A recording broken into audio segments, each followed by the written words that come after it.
Welcome to Salsido Paranormal. I'm your host, James Salsido, and tonight I am continuing my series on the Book of the Damned by Charles Fort, reviewing and reading it, as I should say.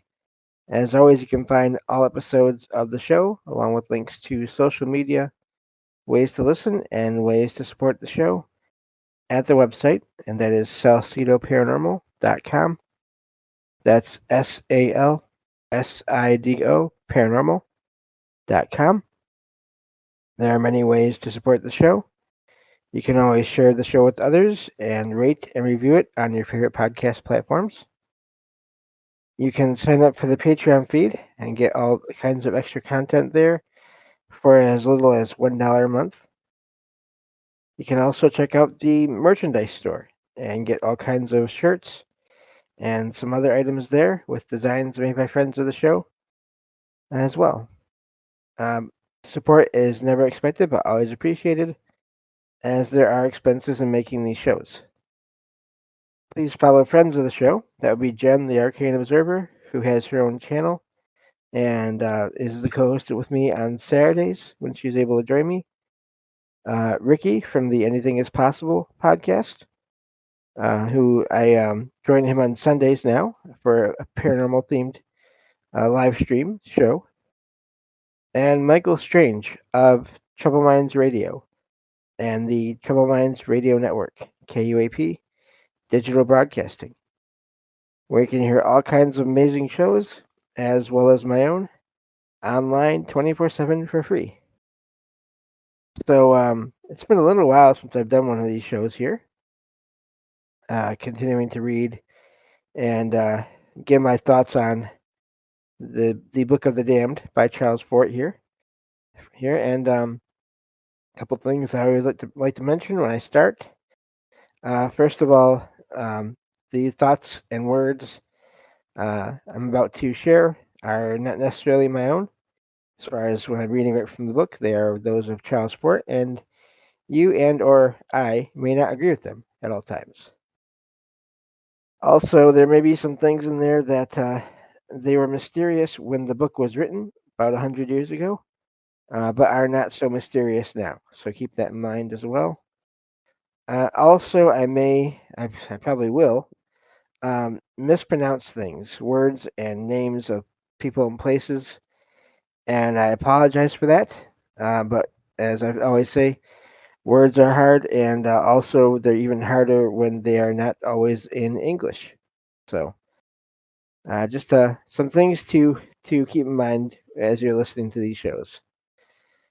But thank you all for being here, listening in, and we get to where I was at in the file, and we'll go from there. Luckily, I was at the start of a paragraph and a page, so that helps. So, continuing on here, Charles Fort says, according to the Annual Register 9-120, upon the 9th of August, 1762, M. de Rostan, I'm not sure if I'm saying that right, of Basel, France, was taking altitudes of the sun at Lausanne.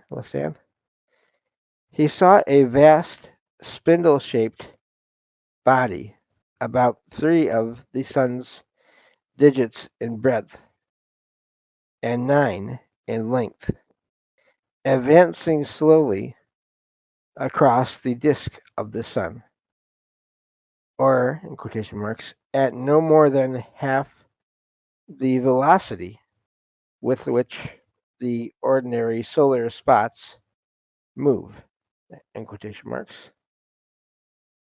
It did not disappear until the 7th of September, when it reached the sun's limb. Because of the spindle-like form, I incline to think of a super zeppelin, but another observation, which seems to indicate that it was a world, is that though it was opaque and, in quotation marks, eclipsed the sun, in quotation marks, it had around it a kind of nebulosity or atmosphere. A penumbra would ordinarily be a datum of a sunspot, but there are observations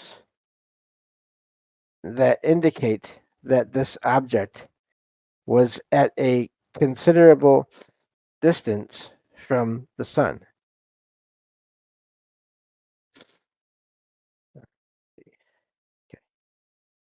It is recorded that another observer at Paris, watching the sun at this time, had not seen this object, but that M crossed at Seoul, about 45 German leagues northward from Lausanne, had seen it, describing the same spindle form, but disagreeing a little as to breadth.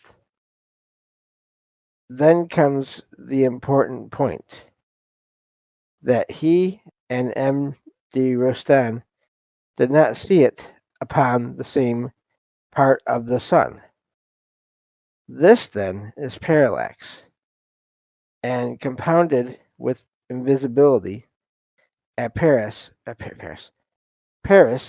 is great parallax, or that in the course of a month in the summer of 1762, a large opaque spindle-shaped body traversed the disk of the sun, but at a great distance from the sun. The writer in the register says, in quotation marks, in a word, we know of nothing to have recourse to in the heavens by which to explain this phenomenon, in quotation marks. I suppose he was not a hopeless addict to explaining. Extraordinary. We fear he must have been a man of loose habits in some other respects. As to us, Monstrator, again, these are names of places that Fort has made up just for sort of talking about concepts of other bodies out in space. In the monthly notices of the RAS, February 1877, the Verrier, who never lost faith up to the last day, gives the 6 observations upon an unknown body of planetary size that he had formulated. Oh boy, Fritz, Fritsche, October 10th, 1802. Stark, October 9th, 1819. Decupus, October 30th, 1839.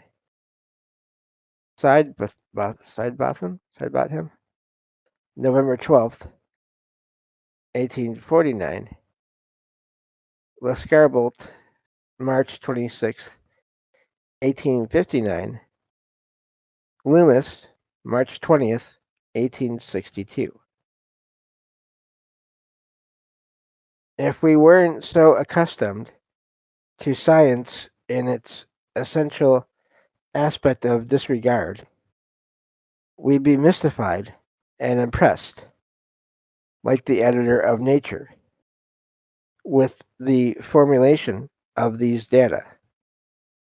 Agreement of so many instances would seem incredible as a coincidence. But our acceptance is that, with just enough disregard, astronomers and fortune tellers can formulate anything, or we'd engage ourselves to formulate periodicities in the crowds in Broadway. Say that every Wednesday morning, a tall man with one leg and a black eye, carrying a rubber plant, passes the Singer Building at 10:15. Of course, it couldn't really be done, unless such a man did have such periodicity. But if some Wednesday mornings it should be a small child lugging a barrel, or I'm going to say that, a woman with a week's wash, by ordinary disregard, that would be prediction good enough for the kind of quasi-existence we're in. So whether we accuse or whether we think that the word accuse over-dignifies an attitude toward a quasi-astronomer, or mere figment in a super dream, our acceptance is that Leverrier never did formulate observations, that he picked out observations that could be formulated.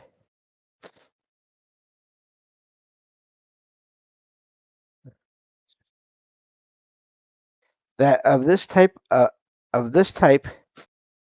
are all formulas. That if Leverrier,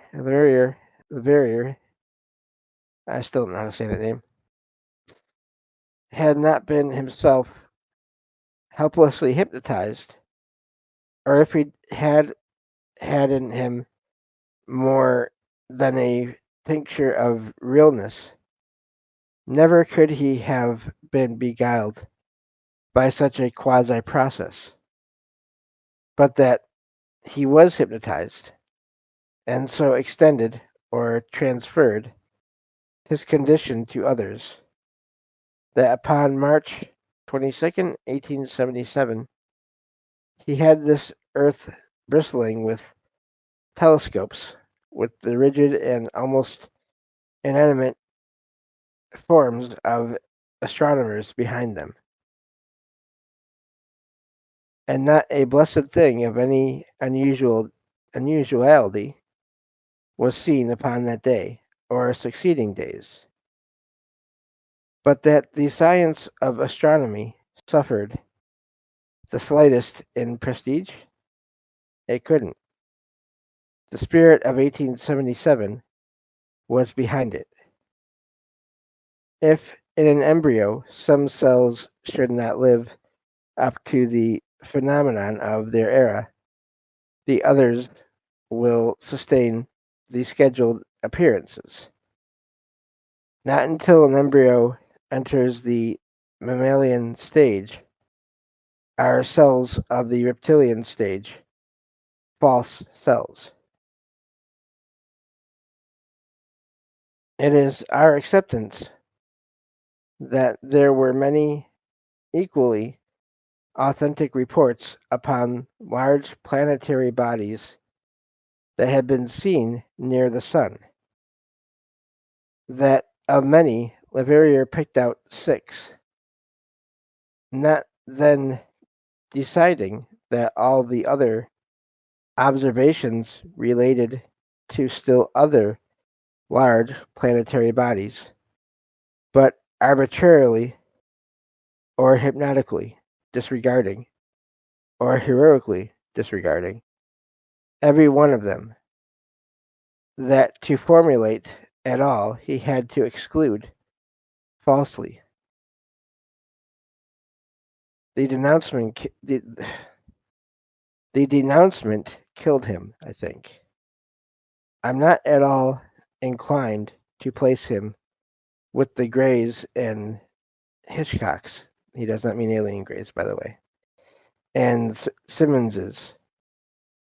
I'm not, because though it was rather unsportsmanlike to put the date so far ahead, he did give a date, and he did stick to it with such a high approximation. I think Leverrier was translated to the positive absolute. The disregarded. Observation of July 26, 1819 by Gruthinson, but that was of two bodies that crossed the sun together. Nature 14-469.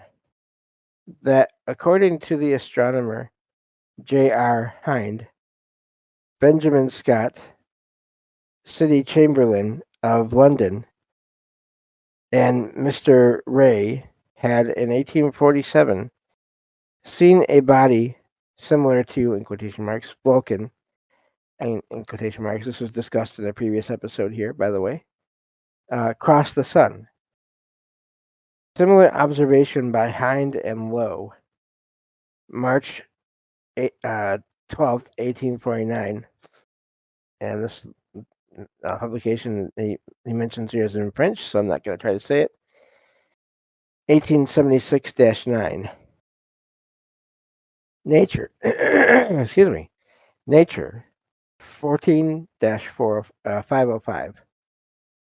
Body of apparent size of Mercury seen January 29th, 1860 by F.A.R. Russell and 4 other observers crossing the sun. De Vico's observation of July 12th, 1837. Observatory 2-424. Again, another French name, I believe, of a publication, 1865-16. That another amateur astronomer, M. Cambrai of Constantinople, had written to Leverrier that upon the 8th of March, 1865, he had seen a black point, sharply outlined, traverse the disk of the sun. That's fascinating. It detached itself from a group of sunspots near the limb of the sun and took 48 minutes to reach the other limb. Figuring upon the diagram sent by M. Cambrai, a central passage would have taken a little more than an hour. This observation was disregarded by Leverrier because his formula required about 4 times that velocity. The point here is that these other observations are as authentic as those that Leverrier included.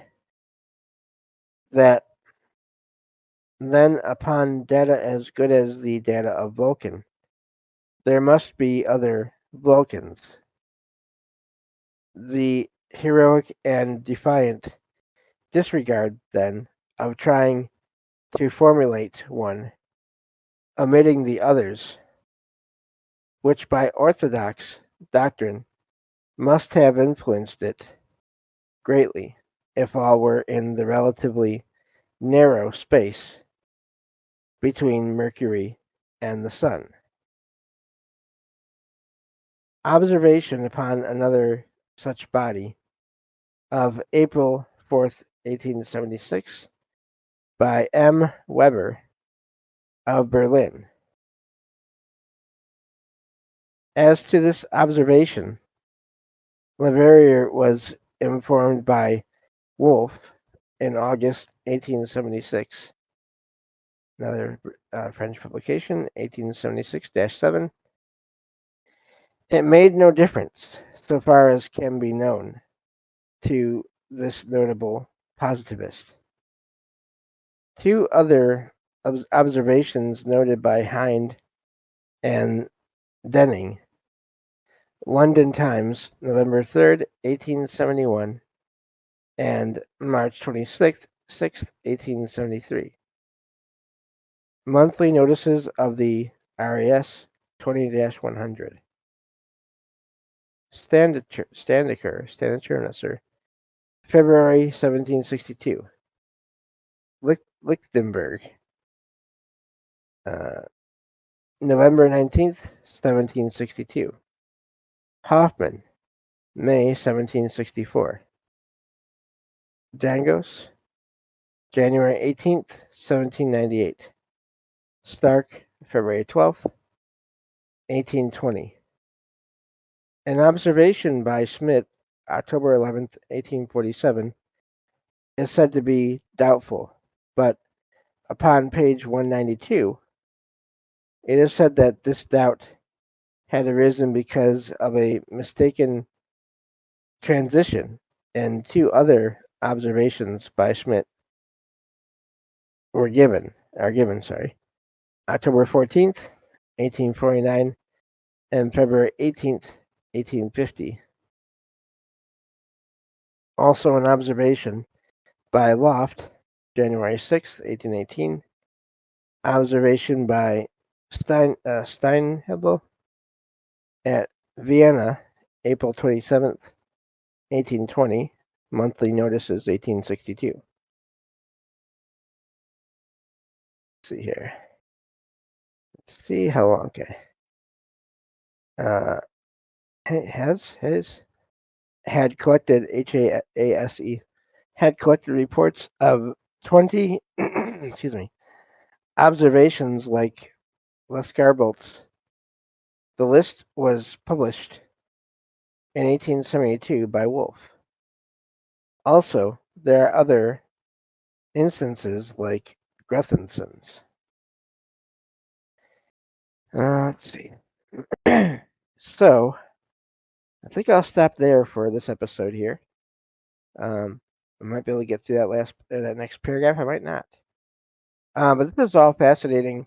Talking about objects seen in space passing in front of the sun, and there have been, I've heard in recent years, people have talked about how they've seen videos of objects going into and out of the sun. And here we have, excuse me, sightings of some objects possibly moving around the sun, almost over a century ago, almost century and a half in some cases. Really makes me wonder again, and it makes me think of how there have been reports of anomalous things in the sky and probably out in space as well, for a very long time it seems, and this is just more evidence of it. In the extreme long term, it's relatively recently, but so 1800s, which is overall not that far back.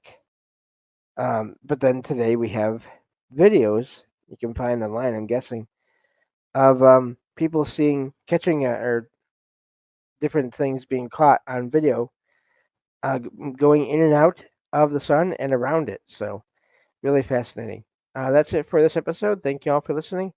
I'll talk to you all next time on Salsido Paranormal. Take care.